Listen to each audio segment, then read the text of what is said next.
Cuando me escribió para decirme que estaba con su ex y luego desapareció durante 3 días, pensó que yo iba a quedarme esperando. Pensó que seguiría ahí, inmóvil, dudando, sosteniendo una relación que ya se estaba rompiendo por dentro. Pero cuando volvió, yo ya no vivía en el mismo estado, ni en el mismo lugar emocional, ni formaba parte de su vida. Mi nombre es Lucas, tengo 31 años, soy ingeniero civil y llevo prácticamente toda mi carrera profesional en la misma empresa. Entré recién graduado, con más ganas que experiencia, y con los años fui creciendo hasta convertirme en gerente senior de proyectos. No me puedo quejar. Tengo un buen salario anual, alrededor de $95.000 más bonificaciones, estabilidad laboral y una reputación sólida dentro de la compañía.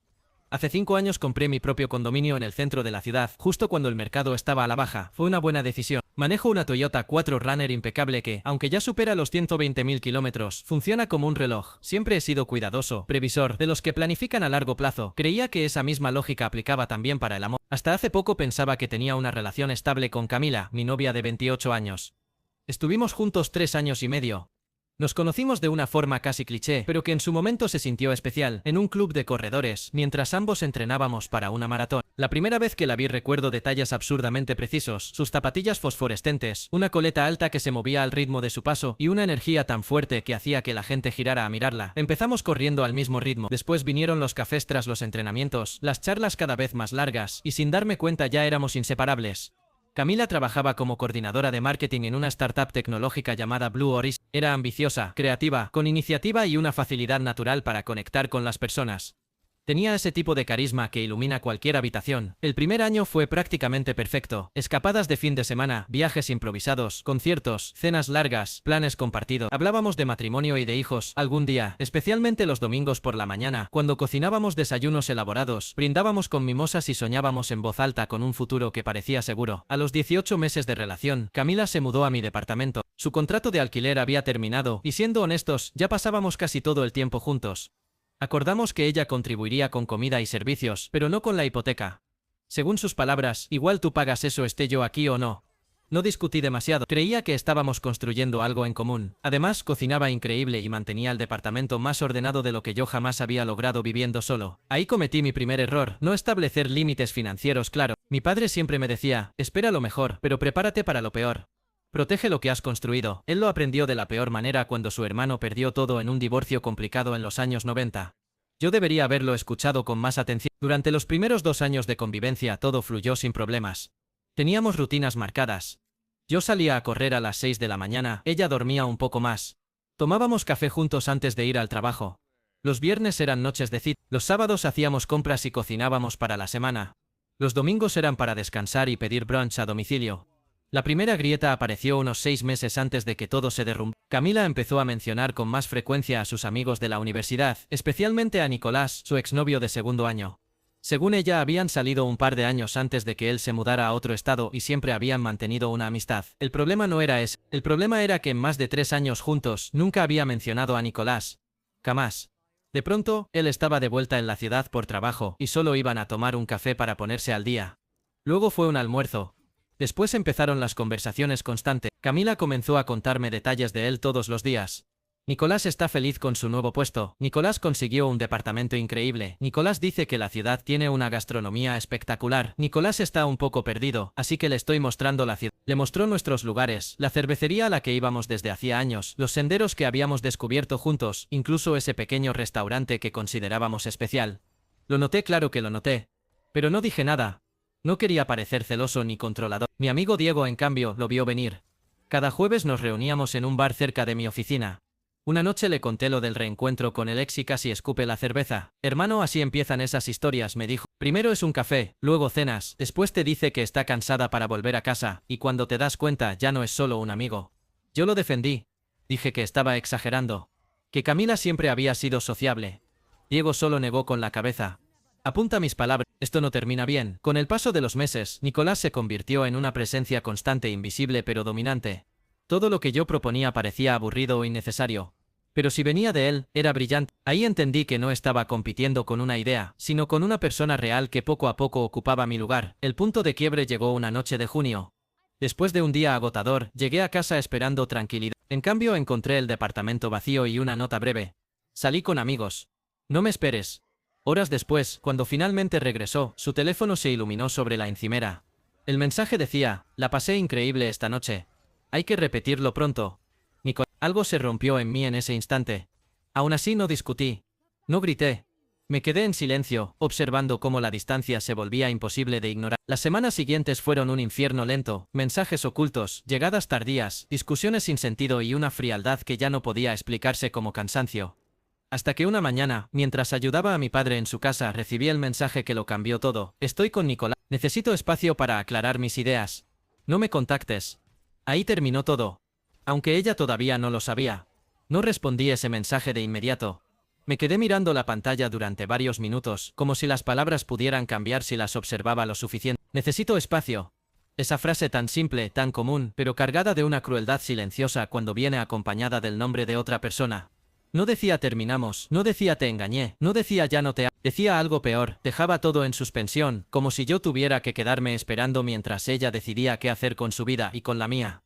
Respiré hondo, estaba en el garaje de mi padre rodeado de herramientas viejas y cajas de cartón llenas de recuerdo. Él estaba adentro, tarareando una canción antigua mientras arreglaba una lámpara. Pensé en entrar y decirle todo, pero no lo hice. No quería preocuparlo todavía. Guardé el teléfono en el bolsillo y seguí ayudándolo, aunque mi mente estaba a kilómetros de distancia. Esa noche volví solo a casa.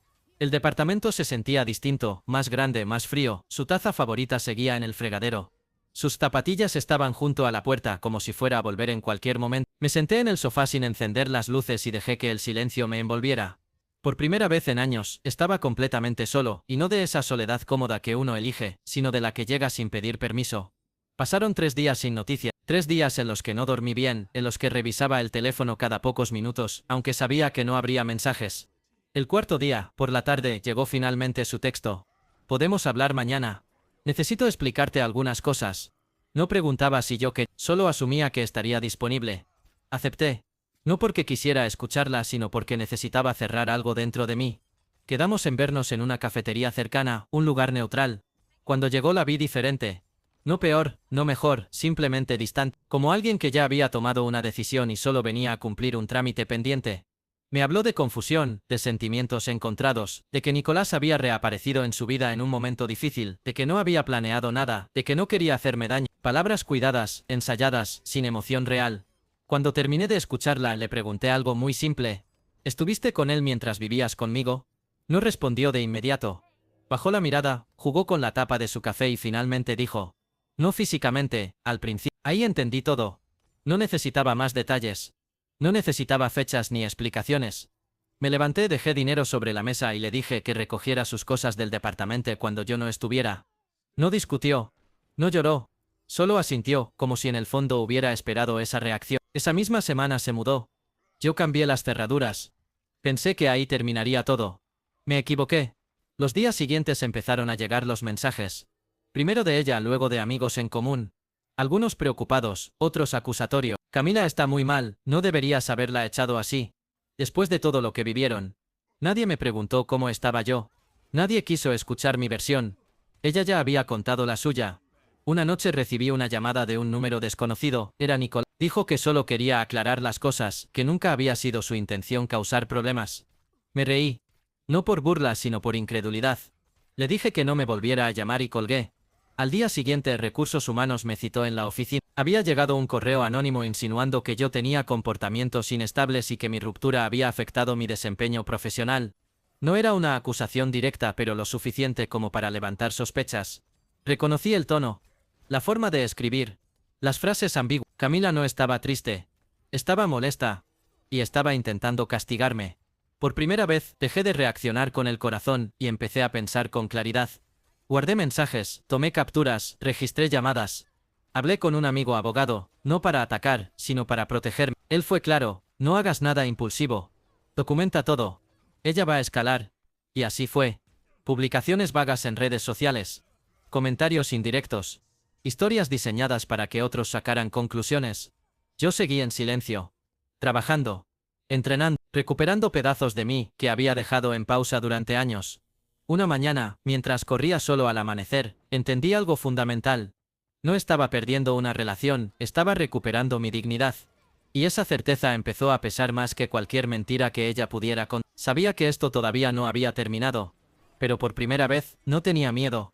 Las semanas siguientes fueron extrañamente tranquilas en la superficie, pero tensas por dentro. Era como vivir con la sensación constante de que algo estaba por caer, como ese silencio incómodo que precede a una tormenta.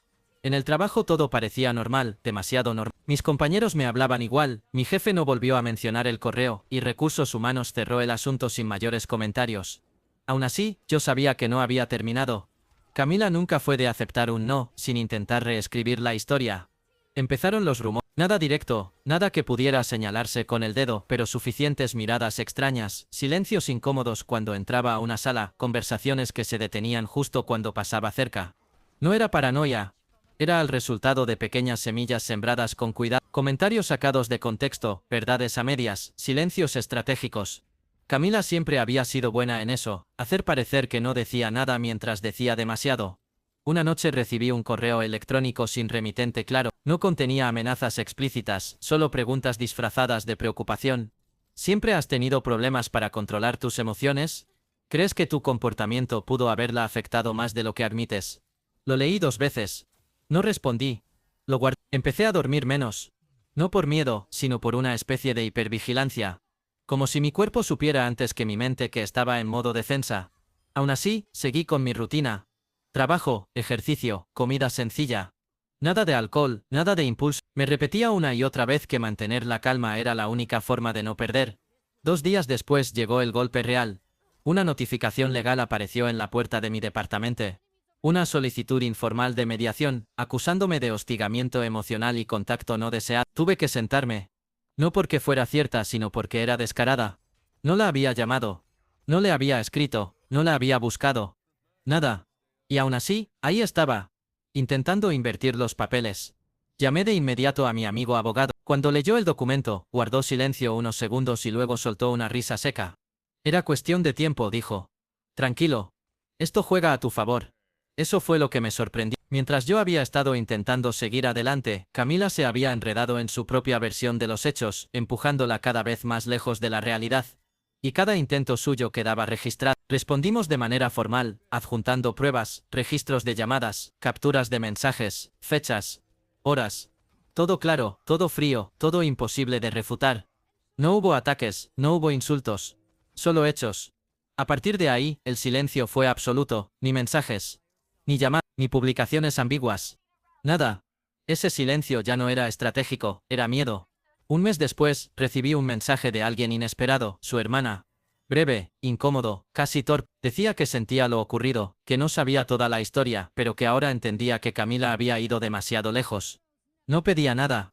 No exigía respuestas. Solo quería que supiera que no todos habían comprado la mentira. Eso cerró algo en mí. No sentí victoria, no sentí satisfacción, sentí alivio. Porque entendí que no necesitaba demostrar nada. La verdad, cuando se sostiene en silencio, siempre pesa más que cualquier grito. Esa noche por primera vez, desde todo lo ocurrido, dormí profundamente. Sin revisar el teléfono, sin esperar mensajes, sin repasar conversaciones pasadas. El pasado ya no me estaba persiguiendo, se estaba quedando atrás, y aunque sabía que aún faltaba el último capítulo, también sabía algo más importante, ya no estaba escribiéndose a costa. El cierre no llegó con una gran escena ni con palabras definitivas. Llegó de forma silenciosa, casi aburrida, como suelen llegar las cosas cuando ya no tienen poder sobre uno. 2 semanas después del mensaje de su hermana, recibí un correo oficial del área legal de la empresa. El proceso de mediación quedaba cancelado. No habría seguimiento. No había base suficiente para continuar. Caso cerrado. Leí esa frase varias veces. Caso cerrado. No sentí euforia. No sonreí. Simplemente exhalé, como si mi cuerpo soltara una tensión que llevaba meses acumulando sin darme cuenta. Era el final administrativo de algo que emocionalmente ya había terminado hacía tiempo. En la oficina, el ambiente empezó a normalizarse. Las miradas raras desaparecieron. Las conversaciones volvieron a fluir cuando me acercaba. Nadie pidió disculpas, pero tampoco hizo falta. En el mundo real, casi nadie admite que se equivocó. El silencio suele ser la forma más común de rendición.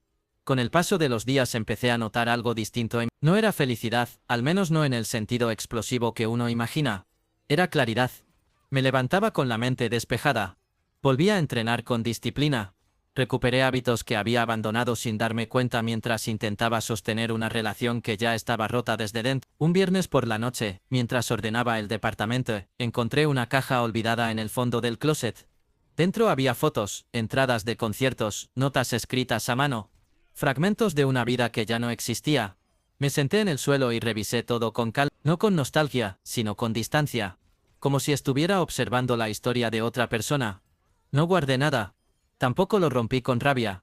Simplemente lo tiré. No porque no hubiera significado algo, sino porque ya había cumplido su función. Hay cosas que no se conservan por respeto al pasado, sino por lealtad al presente. Esa misma noche salí a caminar sin rumbo fijo. La ciudad estaba tranquila, iluminada por faroles anaranjados y el murmullo lejano del tráfico. Pensé en todo lo que había cambiado en tan poco tiempo, en cómo había pasado de intentar sostener algo a soltarlo por completo, en cómo el miedo inicial se había transformado, paso a paso, en una versión más firme de mí mismo. Entendí entonces que el verdadero punto de quiebre no fue el mensaje, ni la mentira, ni siquiera la traición. Fue el momento exacto en el que dejé de explicar, justificar y defenderme ante alguien que ya no estaba dispuesto a escuchar. Cuando elegí el silencio, no como castigo, sino como frontera. Semanas después supe por terceros que Camila había dejado la empresa. Nadie dio detalle, nadie preguntó demasiado. Las historias se diluyen rápido cuando ya no tienen un protagonista dispuesto a sostenerlas.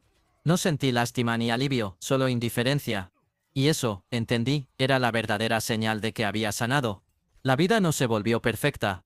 Nunca lo hace, pero se volvió mía otra vez. Sin ruido innecesario, sin explicaciones pendientes. Sin alguien tratando de reescribir mi versión de los hechos. Aprendí algo que no enseñan en ningún lado: cuando alguien intenta destruirte con mentiras, no siempre necesitas gritar la verdad. A veces basta con vivirla, con coherencia, con paciencia, y dejar que el tiempo haga el trabajo que la confrontación nunca logra. Porque al final, no gana quien acusa más fuerte, sino quien sigue adelante sin cargar lo que ya no le pertenece. Y yo seguí adelante.